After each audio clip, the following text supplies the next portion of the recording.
Hi everyone, my name is Claire Daniel, and I will be presenting to you the closing argument of the American Red Cross case study. So a quick recap of what happened. This tweet was posted from the official American Red Cross Twitter account on February 15, 2011. As you can see, it was an accidental tweet sent out by a Red Cross employee, and shortly after, about an hour later, the Red Cross deleted the tweet and posted a new humorous one as an apology, stating, "We've deleted the rogue tweet, but rest assured the Red Cross is sober and we've confiscated the keys."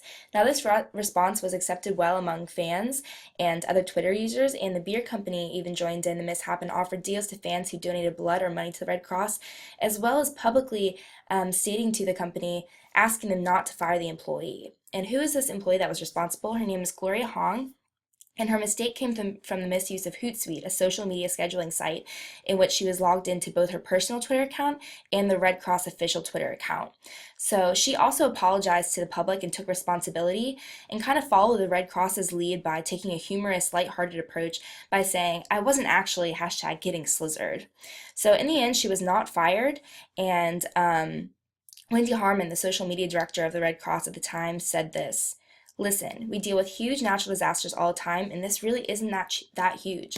Which leads to my closing argument in support for the action the Red Cross chose to take of not firing the employee. Because they handled the situation so well, so quickly, and with a humorous touch, this prevented further negative damage to both the company and the employee.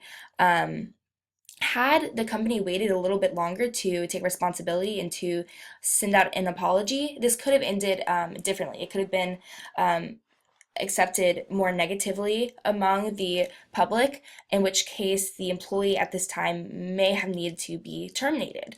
However, because the public feedback was so positive, this helped the company maintain a positive personal image. And Wendy Harman also states that we're an organization that deals with major natural disasters that change people's lives, and we're always providing aid for people at their lowest points. This was a silly little mistake, so we decided to have a little fun with it, and that really shows, and it helps them maintain this personal image of the company. They also acknowledge that it was an honest human mistake. Harman also states, while we're a 130-year-old humanitarian organization, we're also made up of human beings. And marketing expert David Thomas says that overly criticizing accidental and human mistakes that can be corrected is unnecessary and harsh. So not only was this a harmless and human mistake, it wasn't malicious, and this provides the company with a learning opportunity.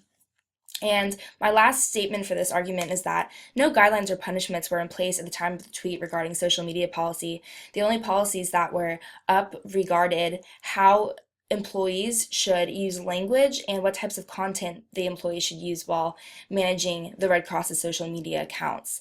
So with the counter argument, like I just mentioned, there wasn't a social media policy in place that could have prevented this action. The employee used Hootsuite without knowledge on how to use it properly. Well, at the time, the Red Cross was not offering Hootsuite crash courses to the employees as they had just started using social media scheduling sites such as Hootsuite. Another counter argument, we cannot trust Hong as an employee anymore. Well, again, she didn't post this tweet as a malicious slap to the company. It was more of a honest human mistake, as already mentioned, and one that she publicly took responsibility for and apologized for, and followed in the company's lead by treating it with humor. The tweet was inappropriate even for a personal account. Well, this is a whole different story. Each employee is entitled to his or her own personal privacy as long as it's not negatively impacting the company. And even the tweet that was accidentally posted, it wasn't necessarily negative. It wasn't harmful to the company. It didn't mention the company or any of its employees. In fact, she even later said that it was just a joke. So in conclusion, the employee should not have been fired. The Red Cross handled the situation flawlessly, acting quickly, personably, and with a touch of humor.